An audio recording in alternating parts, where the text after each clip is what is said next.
Hey everyone, what is going on? It is BradPhusion here, and welcome back to another episode of Phusion Industries, where today I will be showing you guys two ships. The first one being the progress I've made on the Scarlet ship from the previous episode, however I'll show that a little bit later on. And the second ship, which I'll be showing you guys first, is a survival type ship I was making that I thought would be an interesting concept, as it is kind of minimalistic, but not so much at the same time, as I was just kind of messing around with stuff, and hell, it might even be a decent starter ship for those of you out there who like to modify their starter ships and everything.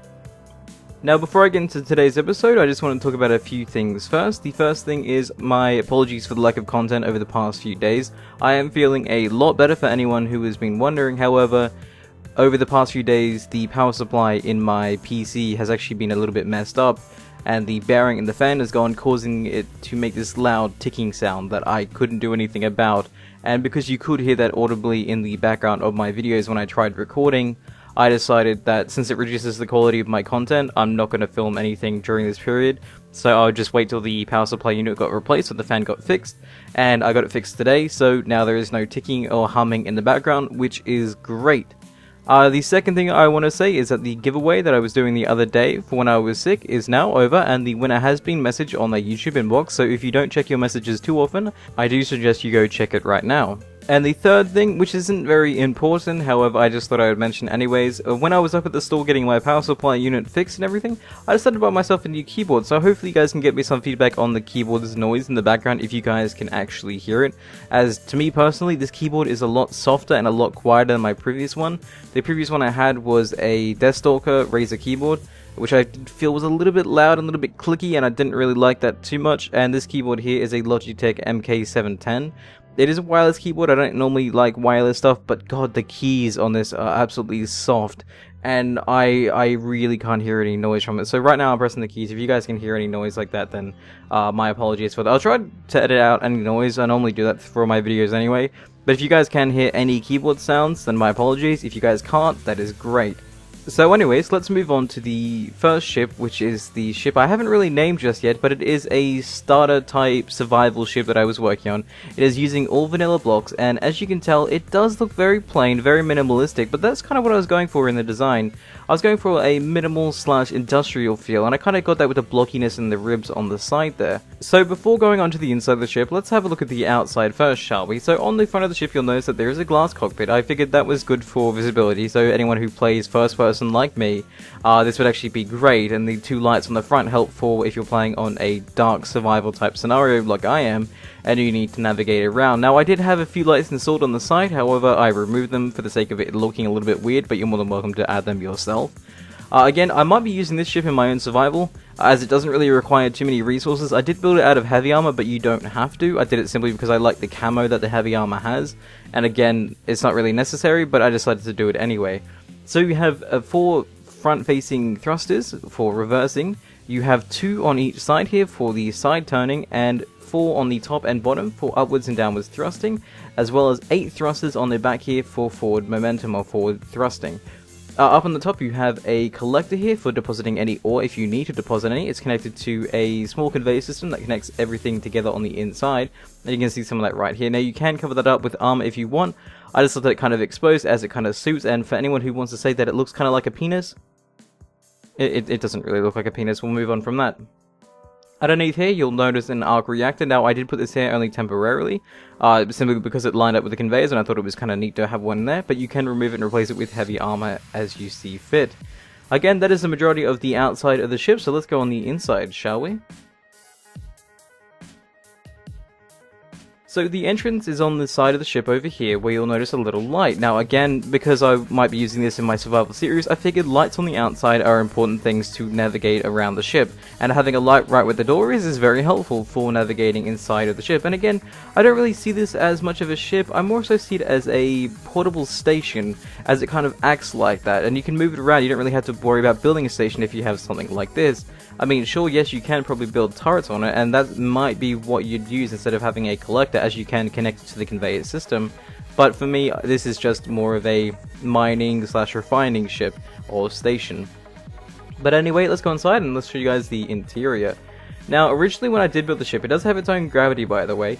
Originally when I did build this, I didn't have a medical bay in here. However, last second decisions made me add it, as most people like to prefer their respawn ships or their starter ships to have one inside.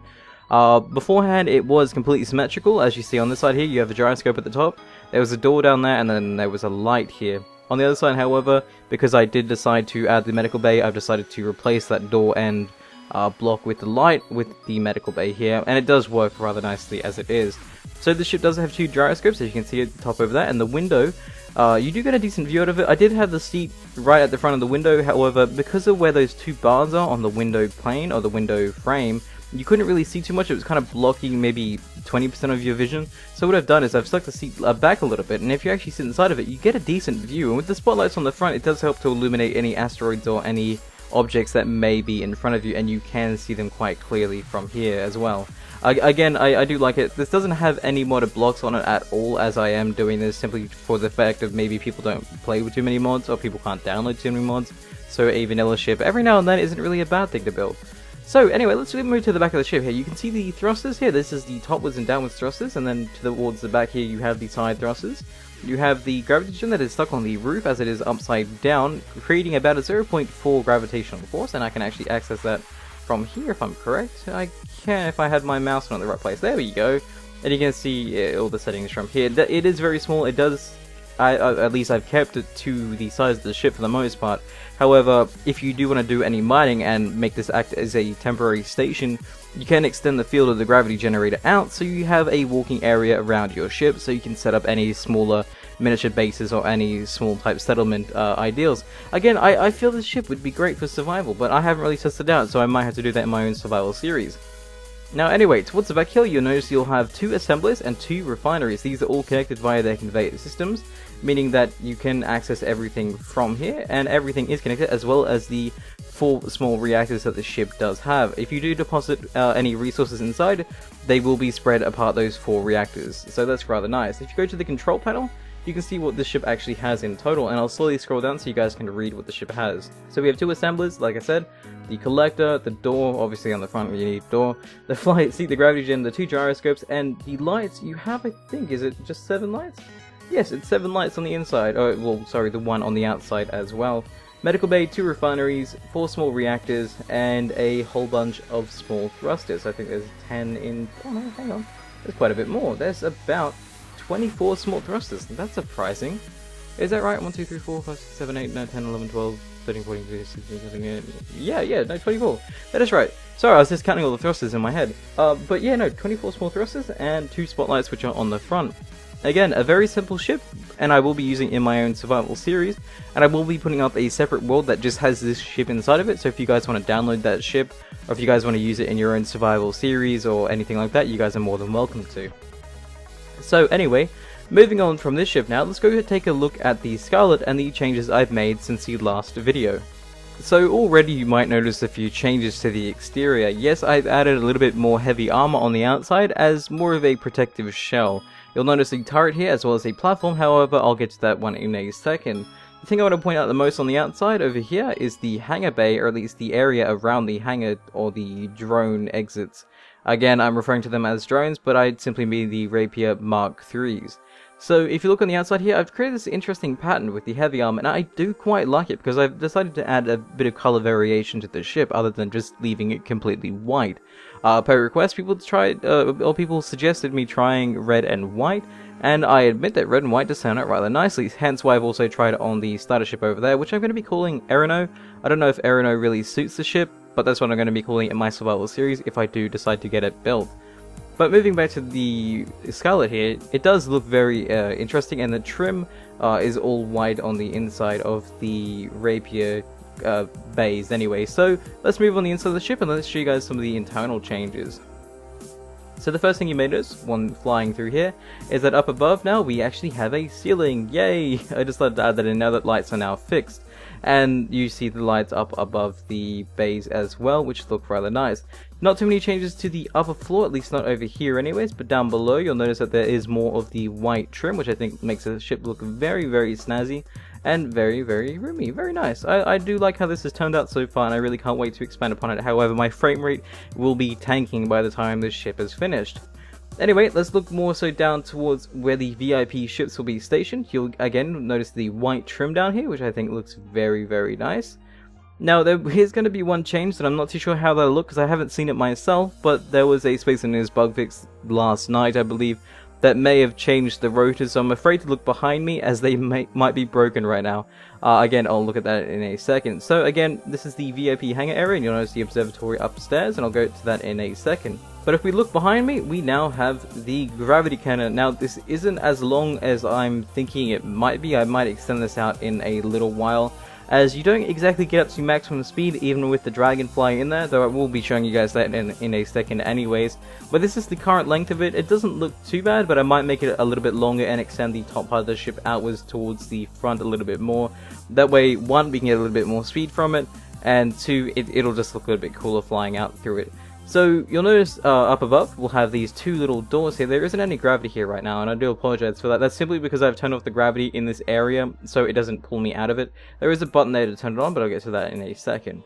So up above you'll notice the two blast doors that do come down, and I will activate them via the buttons over here. So this initial button, this initial button right here will open and close the doors at will. So if I press it right now, and please pistons don't break on me because of the update. No, they didn't. Okay, great. So yeah, now these two doors have now been closed. And again, once I extend out the gravity cannon, I might make it a little bit longer. Sorry, I might add a few more blast doors to this mechanism. But for now, I think 2 is fine for it, and I'll be adding 1 to the front as well. But since this door is now closed, I want to talk to you guys, or I want to show you guys something upstairs. Also, this button here controls the gravity. So if I press T on this control panel, you notice that the gravity now turns on. And when I get a little bit closer, the gravity values do get a little bit stronger. Again, not too strong. I haven't really modified the fields of them just yet, other than making them rather small, but we'll turn it off for now, and we'll put down a real quick gravity generator so I can walk around upstairs and just show you guys what I need to show you guys. So let me get rid of that there, and put just you right there. So anyway, let's go upstairs, and we'll actually walk up there, because that's a little bit easier, and it'll let you guys see the other changes that I've made to the ship. So we'll walk up these stairs here. This is all old stuff. You've already seen all this now. But if you go up here, you'll notice a few changes. One is the massive staircase system I have going throughout the ship, which I think looks kind of cool. So we have the main observatory floor, which I've shown you guys in the previous episode, that allows you to look down at the ships down below us. And again, it looks rather neat. But over here you have a maintenance type area, that has these double sealed doors. Now every exit from this room will have double sealed doors. The one up there is double sealed. The one here is double sealed, and the one towards the back of the ship will be double sealed. The reason why I'm double sealing them is simply for pressurization type purposes. Now, again, there isn't really pressurization in this game, but at the same time, for the purposes of role playing and whatnot, I decided that it would be kind of neat to have double doors. So anyway, moving on to here, you'll notice that we now have the room just above where the doors are, or where the blast doors are that are protecting the hangar type area. And any maintenance can be done towards this area. I'm not too sure what to do with the front section here. I mean, this, for all I know, might even be just like a little secret area of the ship. But I feel that it's kind of like a maintenance type area, so I might have access to a few other areas of the ships, maybe even some turrets up here as well. But other than that though, it does look rather neat in here, and we can actually toggle the doors from inside this room if need be. So if there is needed to be accessed, then you can just do that like so. And then they raise up, and that is a nice bit of bloom. I am running the game on high settings, by the way, instead of normal, simply because the bloom and the, I don't know, it just makes the world look a lot prettier. And for the videos, I like prettiness. So anyway, let's close the doors back here, and let's go upstairs to show you guys the rest of the ship, and the last part that I've really changed, which is the outside over here. So again, another double doors, and you'll notice that this is where the turret now resides. Now you don't necessarily need to come out here. There isn't really much of a purpose other than to maybe repair the turret or take control of it. Even though you don't need to come out here to take control of it. I just thought it was rather neat to be able to come out here as it is. And yes, I did leave the door on. Oh my god, air leak! Even though there's a massive freaking hole in the ceiling. Anyways, I just thought this is kind of a cool place to be, as seeing those turrets shoot down ships just looks amazing, so why wouldn't you get a first-person perspective of said action? Anyway, that does it for the Scarlet changes right now. Upstairs, there isn't too much right now. I do have the railing set in place. I am thinking of maybe the crew quarters / the VIP quarters, as having them closer to their escape ship is most likely an essential thing needed. But again, that is the majority of the changes done to the Scarlet and to the starter ship over here. So let me know what you guys think. Again, I will be putting up a link for this ship by itself for anyone who wants to try around and mess with it. And do you guys think this would make a great ship in my Eternal Darkness Survival series? Let me know what you think in the comments down below, and I will be seeing you guys next time. Thank you guys for watching, and stay awesome.